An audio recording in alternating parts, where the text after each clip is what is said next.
Anda kembali bersama Malaysia Memilih. Saya Luqman Haris dan kami kini bersiaran secara langsung dari Pasar Besar Alor Gajah di kerusi Parlimen P135 Alor Gajah. Salah satu lagi kerusi yang kita berikan tumpuan dan boleh dianggap kerusi yang panas juga. Kali ini menyaksikan pertembungan 4 penjuru antara calon Barisan Nasional, Perikatan Nasional, Pakatan Harapan dan juga Parti Pejuang Tanah Air. Dan kita ada figura-figura yang agak terkemuka yang bertanding di sini dan akan merebut undi-pengundi pada 19 November ini, termasuk Datuk Seri Rizwan Yusof, Pak Wan, dan juga YB Adli Zahari, orang lama Melaka dan juga bekas Ketua Menteri, dan seorang individu ataupun figura muda yang terkemuka, Syahril Hamdan, juga memilih untuk mencuba nasibnya buat kali kedua di sebuah parlimen, kali ini di Alor Gajah P135. Dalam Parlimen Alor Gajah ini ada juga lokasi-lokasi atau don-don yang mungkin lebih hangat berbanding kawasan-kawasan yang lain dalam parlimen yang sama. Ya, kita sedar bahawa PRU kali ini tidak melibatkan pilihan raya di peringkat don di Melaka. Itu sudah dilakukan dalam PRN. Tetapi wajar juga untuk kita lihat bagaimana sentimen itu berbeza antara satu lokasi dengan satu lokasi. Kerana setiap kelompok pengundi ini akan menyumbang kepada undi dan menyumbang kepada keputusan akhir siapa yang akan menang di P135 ini. Dan dikabarkan salah satu lokasi atau don yang terhangat di Alor Gajah ini adalah Durian Tunggal. Ini adalah kerusi yang kita kata kerusi ayunan, swing seat, yang sering bertukar tangan antara Barisan Nasional dan juga Pakatan Harapan sejak PRU 13, kemudian PRU 14, kemudian pilihan raya Negeri Melaka yang kita adakan tahun lepas. Dan majoritinya juga tidak begitu besar. Dan saya mau bersama dengan wakil kami di Melaka yang berada kini di Durian Tunggal, saya difahamkan, Syuhada Kadir. Syuhada, bagaimana sentimen penduduk oleh dalam kalangan penduduk di Durian Tunggal? Kerana difahamkan ia lebih tidak menentu berbanding dengan kawasan-kawasan lain di Alor Gajah ini. Apa isu yang mereka lihat? Apa kriteria yang mereka mahu saksikan pada calon yang bakal mereka pilih? Baik, Loman. Durian Tunggal ini, di Durian Tunggal ini antara 5 kawasan Dewan Undangan Negeri yang berada di bawah Parlimen Alor Gajah ini. Yang mana daripada 5 kerusi Dewan Undangan Negeri ini, boleh dikatakan hanya satu pada pilihan raya negeri Melaka pada November tahun lepas.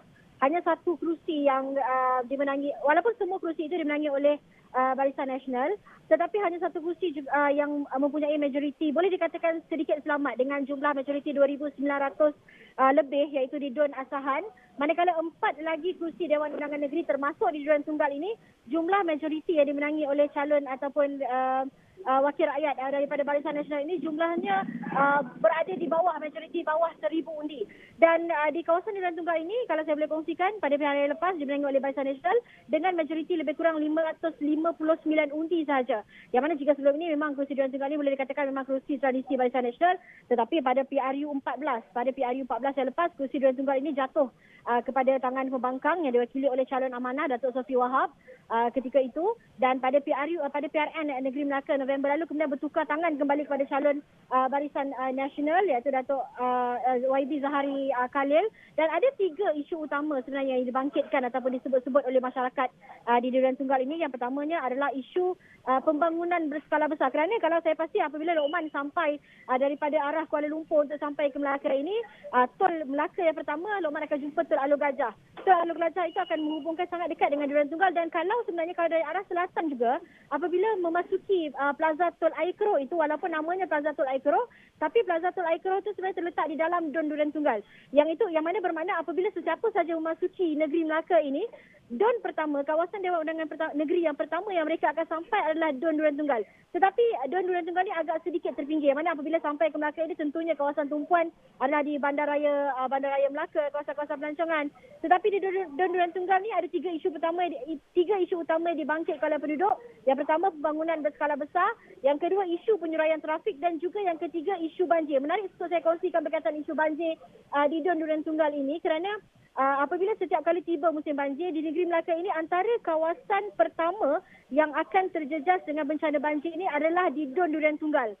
Di Don Durian Tunggal, setiap kali musim banjir akan mencatatkan jumlah mangsa banjir yang teramai, antaranya di sekitar kawasan Tanjung Rimau, di Pekan Durian Tunggal sendiri. Kalau Luqman sampai ke Pekan Durian Tunggal, di Pekan itu akan ada beberapa stesen minyak. Walaupun itu dikatakan kawasan Pekan Durian Tunggal, tetapi apabila tiba musim banjir, memang air akan naik sangat tinggi. Walaupun itu kawasan Pekan, Luqman. Dan sebenarnya isu itu bukannya baru. Dah berapa kali cuba dibangkitkan oleh wakil rakyat yang memerintah kawasan itu, tetapi masih lagi berterusan sehingga hari ini. Dan yang terbaru yang kita ada buat satu laporan berkaitan apa rakyat mahu di Don Durian Tunggal itu berkaitan isu banjir. Pada tahun ini saja, kalau saya boleh kongsikan, tahun ini saja lebih kurang 8 kali kawasan Don Durian Tunggal itu terjejas banjir, dan 8 kali penduduk di sekitar kawasan terjejas banjir itu terpaksa berpindah ke pusat pemindahan. Walaupun sebelum ini dijanjikan pelbagai janji ditabur oleh wakil-wakil rakyat di kawasan itu, termasuk untuk penempatan baru, tetapi sehingga hari ini isu itu masih belum selesai. Begitu juga dengan isu penyuraian trafik. Kerana kawasan Don Durian Tunggal itu sangat padat, memandangkan kawasan itu terletak sangat berhampiran dengan Plaza Tol, baik Plaza Tol Alor Gajah ataupun Plaza Tol Aikro. Tentunya banyak projek-projek perumahan baru dibina di kawasan itu, dan itu menyebabkan kawasan Durian Tunggal itu sangat sesak. Lebih-lebih lagi apabila waktu petang, waktu balik kerja, waktu orang akan bertembung balik kerja, nak balik ke rumah, ambil anak balik sekolah dan sebagainya. Dan tentunya itu memang antara isu utamalah penyuraian trafik di Don Durian Tunggal itu, Lokman.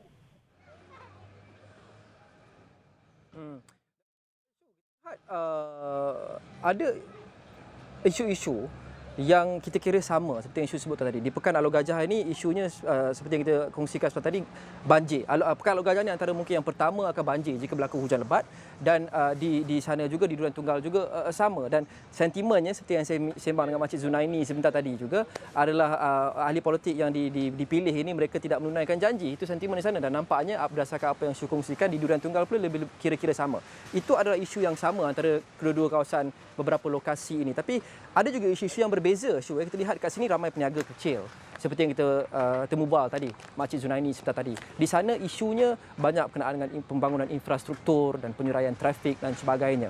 Saya suka draw a parallel, kata orang cakap. Kita lihat keselarian antara kerusi seperti ini dengan kerusi-kerusi seperti Bangi sebagai contoh. Di mana ada 2-3 isu atau 2-3 kelompok yang begitu banyak perbezaannya, tetapi hanya satu wakil rakyat boleh dipilih. Jadi wakil rakyat ini perlu memastikan beliau memenuhi permintaan atau memuaskan hati kelompok-kelompok penduduk yang berbeza yang mempunyai isu-isu yang berbeza. Di Bangi kita ada campuran sebagai contoh pengundi Cina di Balakong, kita ada pengundi Melayu di Bandar Baru Bangi.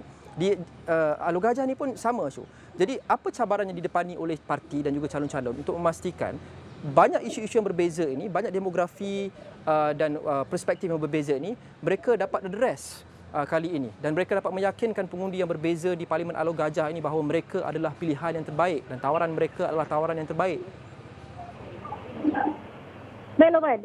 Sudah tentu memang akan menjadi cabaran kepada 4 calon yang pertaruhkan nasib mereka di kerusi Parlimen Alor Gajah ini, termasuk penyandang kerusi itu sendiri, Datuk Muhammad Rizwan Yusof.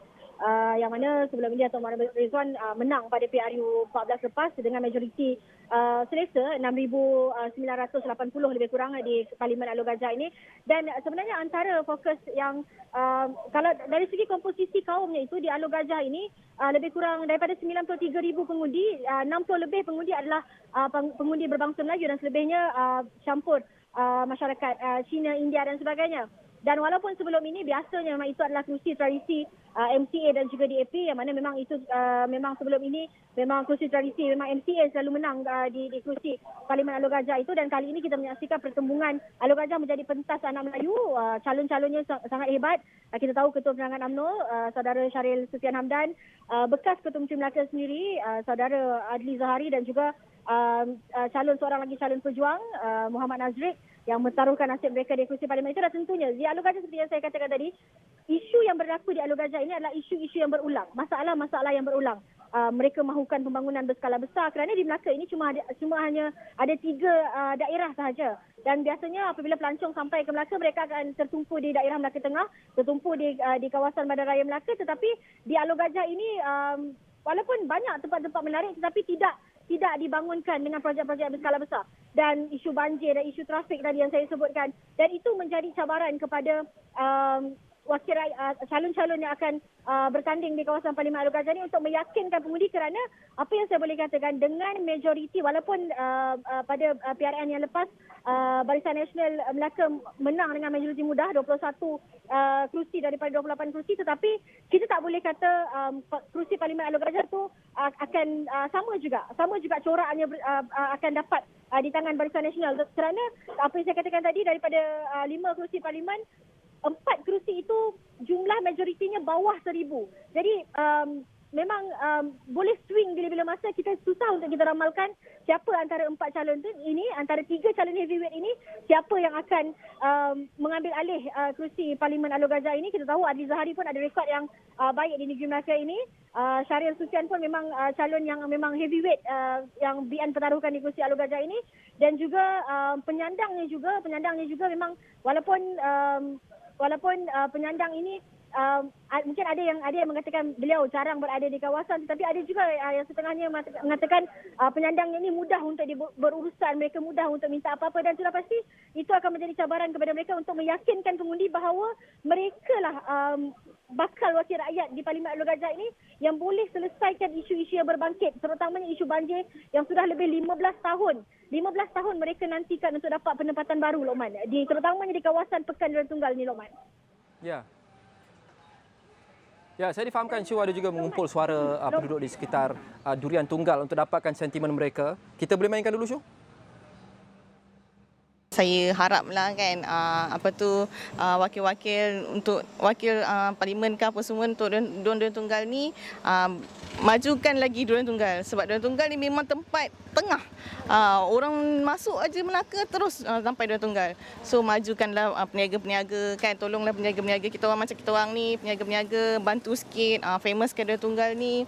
Lepas tu banyakkan lagi kedai-kedai. So kedai-kedai supermarket ke supermarket untuk kita senang dapat barang-barang mentah apa semua kan. Sebab barang mentah sekarang memang susah. Telur lah, minyak, ayam semua susah nak dapat kan. So kita sebagai peniaga ni itulah punca modal kita kan. Kita nak untuk dapatkan bahan mentah lah. Sumber utama kita untuk meniaga. Trafik pun nak selesaikan. Sebab apa? Kita kan nak keluar. Nak keluar, lepas tu isu trafik ni sampai jam sampai atas tu. So makan masa kita lah. Dekat sini saya ingat banjir kat 10 kali lah.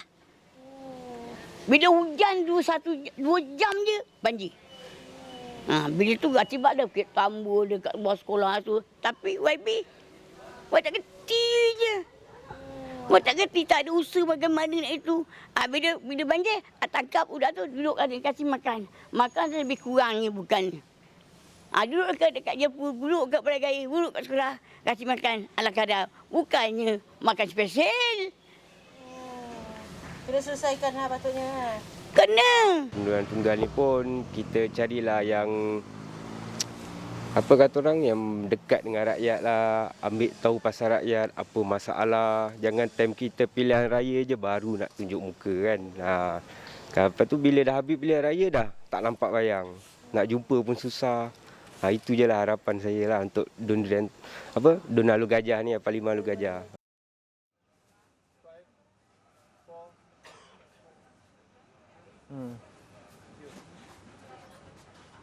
Baik, Syu, itu antara sentimen yang dikumpul oleh Syu di kerusi Durian Tunggal.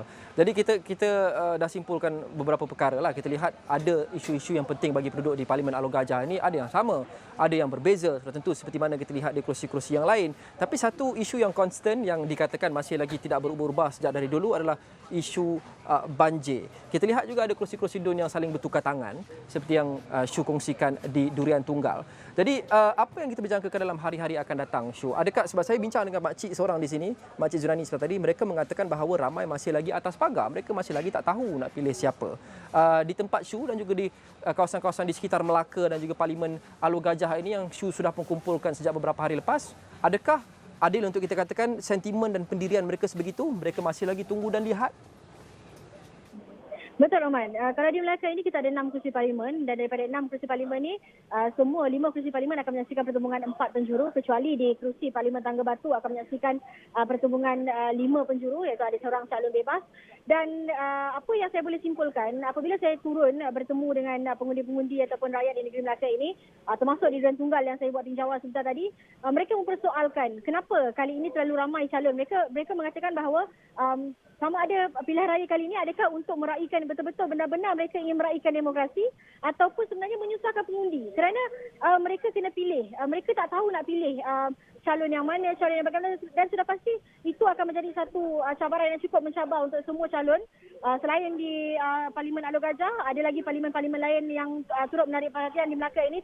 Contohnya sebagai contoh di Parlimen Hantoi Jaya, yang mana Parlimen Hantoi Jaya akan menyaksikan pertembungan 4 calon belia, yang mana kita tahu antara calonnya adalah Ketua AMC Adab Madli, Ketua Bahagian UMNO Hantoi Jaya Datuk Ridwan Muhammad Ali, dan 2 lagi calon belia juga daripada Bersatu dan juga GTA, dan 3 calon itu merupakan anak tempatan kecuali Adab Madli, dan sentimen mereka apabila saya tanyakan adakah mereka sudah membuat keputusan parti mana ataupun calon mana yang mereka ingin pilih nanti, yang mereka akan terjemahkan dalam pada 19 November ini. Mereka kata mereka mahu dengar dulu. Ada masa lagi yang masih lagi panjang, ada lagi lebih kurang 8 hari 9 hari tempoh berkempen ni. Mereka mereka akan memilih siapa calon-calon yang betul-betul benar boleh menyelesaikan isu-isu mereka di kawasan-kawasan, kerana masalah-masalah di Melaka ini adalah masalah-masalah berulang yang walaupun dah banyak kali mereka bangkitkan tetapi masih lagi belum berjaya diselesaikan, walaupun sudah beberapa kali bertukar tampuk pimpinan di Melaka ini, termasuk kita baru je PRN Melaka November tahun lepas, Lokman. Okey, baik. Terima kasih Syuhada Kadir, Wakil Sarawak di Melaka, meninjau bagaimana sentimen dan juga persepsi di Durian Tunggal sebahagian daripada Parlimen P135 Alor Gajah. Ini kami bersiaran dari P135 Alor Gajah dan ini adalah Pasar Besar Alor Gajah, dan sudah tentu setengah jam untuk kita bawakan setiap sisi dan perspektif kisah-kisah pengundi di satu-satu kerusi parlimen, terutamanya yang mempunyai puluhan ribu, hampir 100,000 pengundi. Ini memang agak sukar. Tapi sudah tentu untuk setiap hari dan setiap episod kami akan terus turun ke seberapa banyak kerusi parlimen yang mungkin, baik di Lembah Kelang maupun di luar seperti di ini.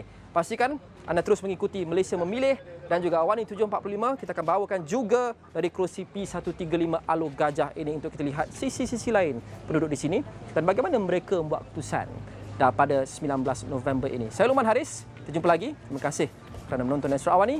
Kita jumpa dalam episod seterusnya. Assalamualaikum dan salam hormat.